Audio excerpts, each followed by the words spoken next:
ہماری ذات سے قانون کی خلاف ورزی کہیں نہ ہو. یہ حکام، یہ انتظامیہ، یہ پولیس، یہ تو ہماری مدد کے لیے ہے. یہ تو ایک انتظام ہے. ہمیں چاہیے کہ ہم اپنی ذات سے انتظامیہ کی مدد ہم کریں، بجائے اس کے کوئی ہمیں الزام دے کے انہوں نے مدد کیا ہے. ہمیں چاہیے کہ انتظامیہ کی مدد کریں. آپ ٹرین میں نماز پڑھ لیں، گزرنے والوں کو دشواری نہ ہو، راستے میں نہ پڑھیں. یہ نہیں کہ آپ رک جائیے ہم نماز پڑھ رہے ہیں. آپ نماز اس طرح پڑھیے سیٹ کے اندر کی طرف ہوگا، چاہے دو ساتھی نماز پڑھیں جماعت کر کے، لیکن مجمع کو روکنا یا ان کو پریشان کرنا. ایک اور بیماری ہے ہمارے ساتھیوں میں، جس جماعت سفر کرتی ہے نا ٹرینوں میں، تو جی ہم جماعت ہیں، ہمیں تعلیم کرنی ہے. بھائی صاحب آپ سیٹ چھوڑ کے باہر جائیے، بھائی صاحب آپ ادھر آ جائیے، ہماری جماعت کے ساتھ رہے گی. کیوں ایک ساتھ رہے گی؟ کیا ضرورت ہے آپ کو؟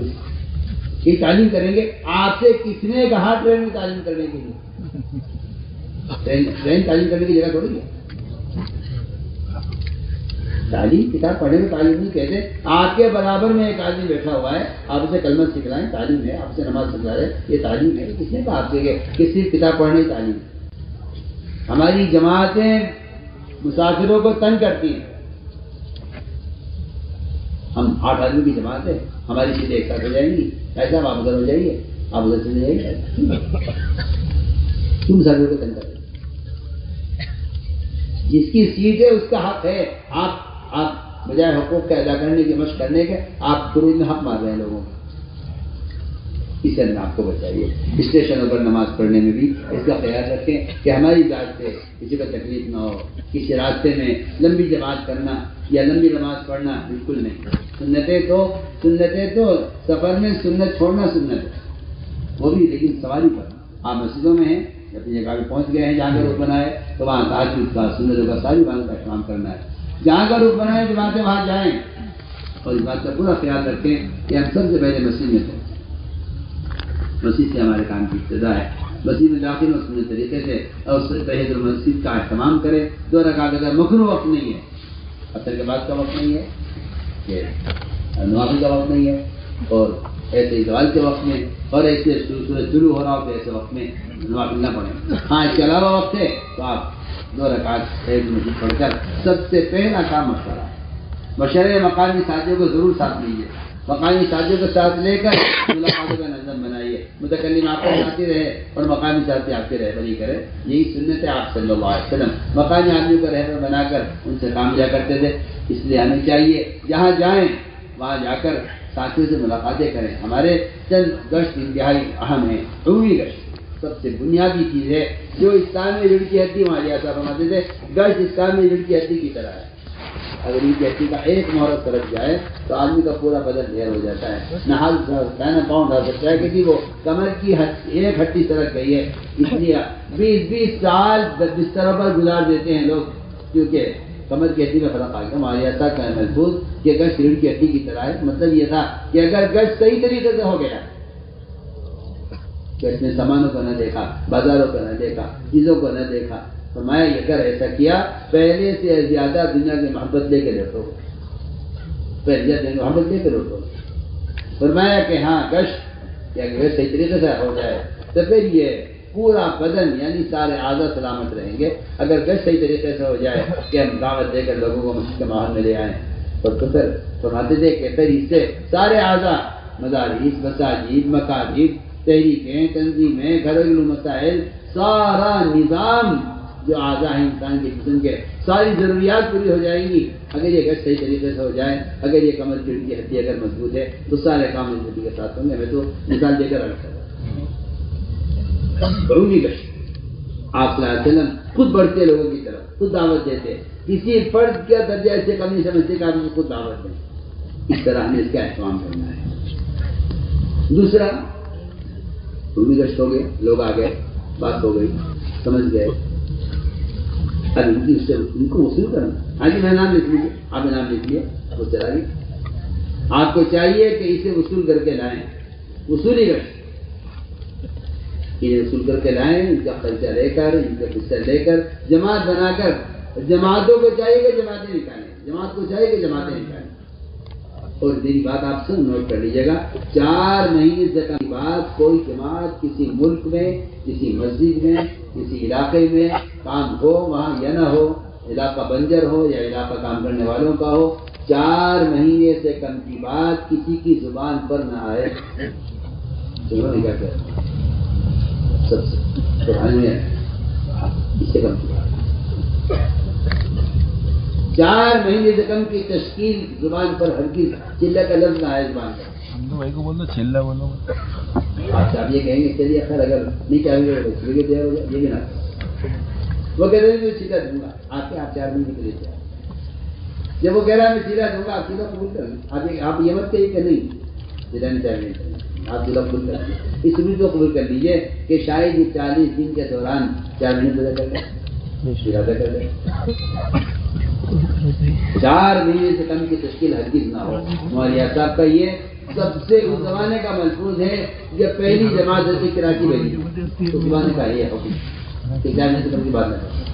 چاہے کوئی نئے سے نئے آدمی ہو، بڑے سے بڑا تاجر ہو، بڑے سے بڑا کوئی بلڈر ہو، بڑے سے بڑا کوئی مالدار ہو، کوئی وزیر ہو، 4 ماہ سے کم کی بات نہ کرو. مولانا صاحب کا ملفوظ ہے ہر سال 4 مہینے ساتھ سے نکلنے کو. اپنا اگر زندگی نہ بنایا ایمان کا مزہ نہیں کر سکتے. تو معمولی بات ہے.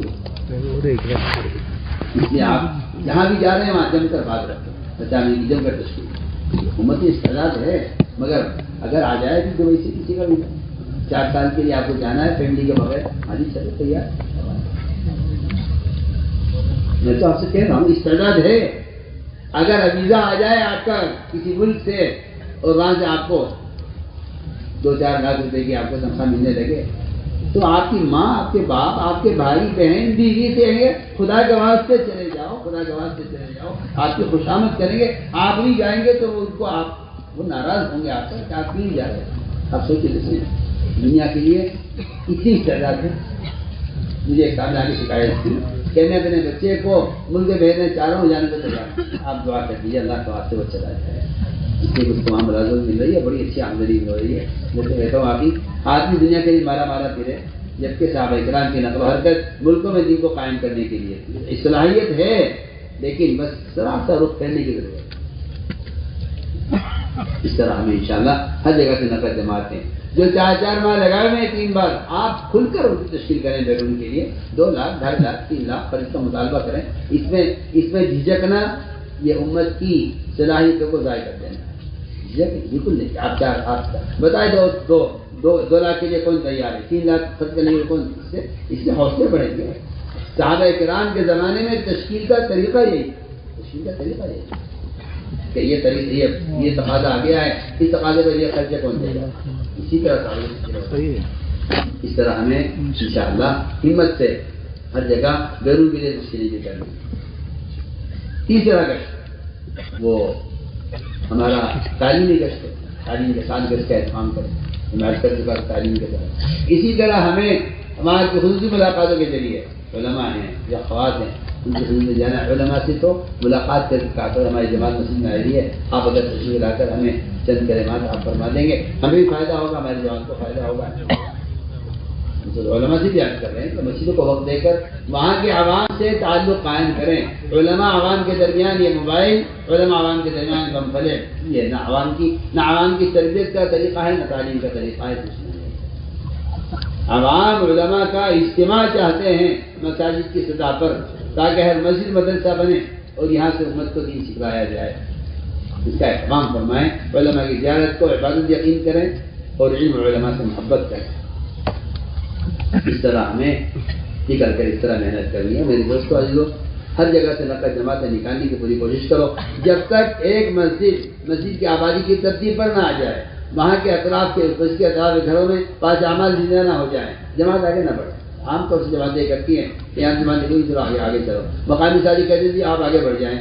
وہ جماعتیں آگے بڑھا دی جاتی ہیں جو جماعتیں مقامی لوگوں پر بوجھ بنتی ہیں. جی ہاں، ہم تو صاحب کہتے ہیں اگر آپ جا رہے ہیں مہمان بن کر تو مقامی ساتھی کہیں گے آپ آگے بڑھ جائیں گے. اگر آپ جا رہے ہیں میزبان بن کر تعریف فرماتے رضی اللہ تعالیٰ عنہ کہ جب تم اللہ کے راستے میں نکلا کرو تو مال زیادہ لے کے نکلا کرو اور جہاں جاؤ وہاں دسترخوان وسیع کرو اور وہاں کے لوگوں کا احترام کرو. اگر آپ صبح شام مقامی لوگوں کی دعوت کریں گے، انہیں کھلائیں گے پلائیں گے، آپ صلی اللہ علیہ وسلم کی سنت یہی ہے. میں تو کھل کر کہتا ہوں، دعوت کے بغیر مال خرچ کرنا خلاف سنت ہے، اور دعوت دین کی دعوت کے بغیر کھانے کی دعوت کر دینا خلاف سنت ہے. میں تو کھل کر کہتا ہوں سنت یہ ہے کہ دعوت دین کی دعوت کے ساتھ اکرام دعوت کے بغیر یہ خلاف سنت ہے. اس لیے آپ سے میں تاکید سے کہہ رہا ہوں کہ جماعت میں نکل کر جہاں جاؤ، بجائے آپ ان کے مہمان بنے، انہیں اپنا مہمان بنائیں. آپ داعی ہیں، آپ میزبان ہیں، وہ آپ کے مہمان ہیں، وہ مشہور ہیں. اگر اس طرح محنت ہوگی تو جماعت کو مقامی لوگ کہیں گے جی ماشاء اللہ آپ اور قیام کیجیے، جماعتیں نکل رہی ہیں، لوگ متوجہ ہو رہے ہیں. اور اگر آپ اس میں لگ گئے کہ بھائی مقامی لوگ ہمارا کوئی انتظام کر دیں تو آپ کو بہت کون اٹھائے گا، پھر آپ کو کہا جائے گا آپ اسی جگہ منتقل ہو جائیں گے. نہیں، اس لیے تاکہ سے کہہ رہا ہوں کہ ایک مسجد میں جم کر کام کرو، چاہے 8 دن 10 دن. میں نہیں کہتا کوئی 3 دن 4 دن کا کوئی اصول بالکل نہیں ہے. کوئی اگر کہتا ہے مسجد میں اتنا ٹھہرنا ہے، کوئی اصول نہیں ہے. سب سن لیں، مسجد میں جتنی ضرورت ہے، کیا ضرورت ہے؟ مقامی کام شروع ہو جائے، مسجد کی آبادی کی ترتیب یہاں شروع ہو جائے، یہاں سے جماعتیں اللہ کے راستے میں نکل جائیں، اور گھروں کے اندر مردوں کے ذریعے سے گھروں میں 5 اعمال زندہ ہو جائیں. جب آپ یہ دیکھ لیں کہ مسجد کے اطراف میں کام کی فضا بن گئی باہر، تو تب آگے بڑھیں. چاہے آپ کے 10 دن 15 دن ایک جگہ لگ جائیں، کوئی حرج نہیں. رہے مسجد میں جواب کیا رہا. اس طرح ہمیں ایک ہی جگہ جم کر کام کرنا ہے، صبح کو یہاں شام کو وہاں، صبح کو یہاں شام کو وہاں. اس سے تو میرے دوست عزیزوں ایک ہی جم کر کام نہیں ہو پاتا ہے. ہماری جماعتیں جس علاقے میں جائیں وہاں کی ایک مسجد میں کام جما کر اگلی مسجد میں جائیں، اس کا اہتمام کریں گے انشاءاللہ. کوشش ایک بات ضروری ہے آخری کہ اللہ کے راستے میں نکل کر سامان خریدنا، چیزیں خریدنا، اس سے تو اپنے آپ کو بہت بچا ہے. یہ تو خلفاء راشدین کے زمانے میں یہ بات اتنی بری سمجھی جاتی تھی، اتنی بری سمجھی جاتی. عمر رضی اللہ عنہ نے جماعت روانہ کی. جب جماعت واپس آئی تو مصر کے علاقے میں انہوں نے بہت بڑا میدان فتح کیا تھا اور بڑی کوشش سے کام کیا تھا. وہاں سے مصر کا بھاری کپڑا خرید لیا اور مدینے میں موٹے موٹے کپڑے پہنتے تھے سن کے. وہاں سے بھائی کپڑا اچھا لگا وہ خرید لیا. وہ کپڑے پہن کے واپس آیا، وہیں سلوا لیے. اس کے بعد میں جب واپس آئے انہوں نے بڑی محنت کی تھی اور بہت بڑا علاقہ فتح کیا تھا. عمر رضی اللہ تعالیٰ عنہ ان کو دیکھ کر سخت ناراض، ان سے منہ پھیر لیا، سلام کی جواب نہیں دیا کسی. تو پریشان ہو گئے، کیا بات ہو گئی؟ اگر امیر ناراض تو اللہ ناراض. آئے سب کھانی کہ جو چاہے کر لو. امیر سے کیا ہوتا ہے؟ وہاں امیر کے ناراضگی سے اللہ کی ناراضگی کا اتنا یقین تھا کہ جماعت پریشان ہو گئی. اور عبداللہ عمر کے پاس گئے، جا کر اسے کہا کہ جی ہم تو کوئی ایسے میں تو وجہ سے نہیں آ رہی ہے، عمر کی ناراضگی سخت ناراضگی ہے، ہمارے اسلام کا جواب نہیں دیا، ہم سے منہ پھیر لیا اور ہمیں باہر نکال دیا. کیا وجہ پیش آ گئی؟ ہم نے کیا جرم کر دیا؟ بیٹی سے پوچھا جا کر، شاید جا کر اندر پوچھ لیں اپنے ابا جان سے کہ جی کیا ہوا، جماعت کی کیا پتہ ہے، معاف کر دیں کیا ہوا. حضرت عمر نے کہا دیکھو اور تو کوئی وجہ ناراضگی کی نہیں ہو سکتی، تم لوگوں نے وہاں کپڑا خریدا ہے اس لیے تم ناراض. یہ پیسہ جو خروج کا یہ وقت امانت ہے، اللہ کے اس کا جواب دینا. انہوں نے صاف فرمایا حدیث میں کہ جو نکلنے کے زمانے میں جس چیز کا بھی ارادہ کرے گا وہ لے کے آ جائے گا. ہدایت نہیں ملے گی، ہم دنیا مل جائے گی. بیان آپ کو پسند آیا ہو تو بیان کو لائک، شیئر اور چینل کو سبسکرائب کرنا مت بھولیے. کمنٹس میں اپنی رائے کا اظہار ضرور کیجیے.